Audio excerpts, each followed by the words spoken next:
so here's what we were working on today and yesterday. We are adding fractions, simple fractions, with unlike denominators. So our bottom numbers are not the same. Okay? So remember our recipe for success that we talked about in small groups.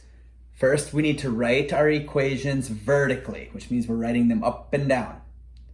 Then the second step, we need to get common denominators. That means we need to have our bottom numbers the same. And we're going to do that by multiplying what we have for our current denominators. Step 3 is what I've been drilling all week. We're going to repeat this step twice. The what you do on bottom, you do on the top. What you do on bottom, you do on the top. And then finally, we're going to add our numerators. So right here, I have my first equation. I have 2/3 plus 1/5. And I need to find the sum of these two fractions. And I'm going to follow my recipe by going first with the first step, writing this vertically. So I'm going to write 2/3 plus 1/5. And for my equal sign, I'm going to extend my line out, knowing that I need to find equivalent fractions that have the same denominators before I can add them. So I'm going to put an equal sign and a fraction bar. Equal sign and a fraction bar. I have finished step 1. Now for step 2, I need to get common denominators by multiplying them. So my denominators right now are 3 and 5. To figure out what I need to do, I'm going to multiply them. So 3 times 5 equals 15. So that is what I'm going to use for my common denominator. I'm going to do that for both of them. 15 for this fraction, 15 for this fraction.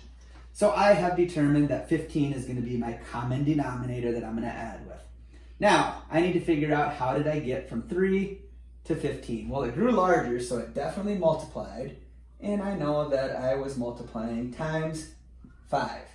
And what you do on bottom, you do on the top. So 2 times 5 gives me 10.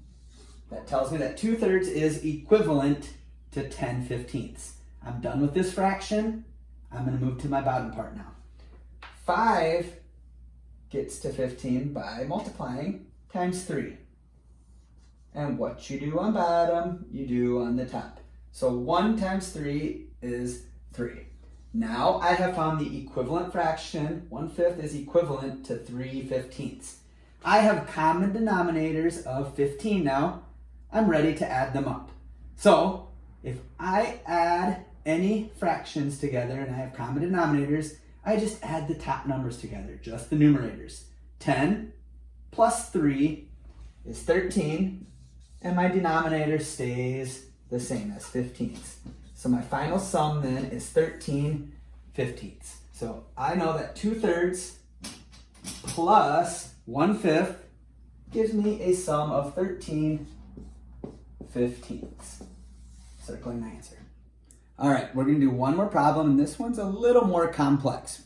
We did one problem this morning with this during groups. Let's look at it again. So if I have 1/2 plus 3/8, I'm still going to rewrite it vertically. So I'm going to write 1/2 plus 3/8, and I'm still looking to get equivalent fractions with the same denominator.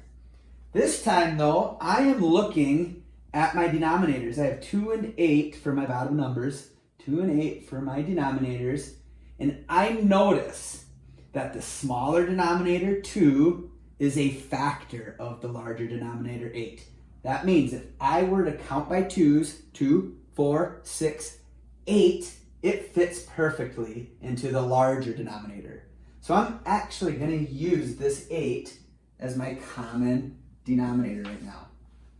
It will be simplified that way. So that way, I'm still going to do the same thing. What you do on bottom, you do on the top. 2 times 4 gives me 8. And what you do on bottom, you do on the top. So 1 times 4 gives me 4. This fraction is ready to add. Now this one, I had started with 8ths already. I know that 3/8 is going to still be 3/8, but I can demonstrate it by showing that what you do on bottom, you do on the top. 8 times 1 And do it up top here. What you do on bottom, you do it on the top. 3 times 1 gives me 3. Now I can add them together.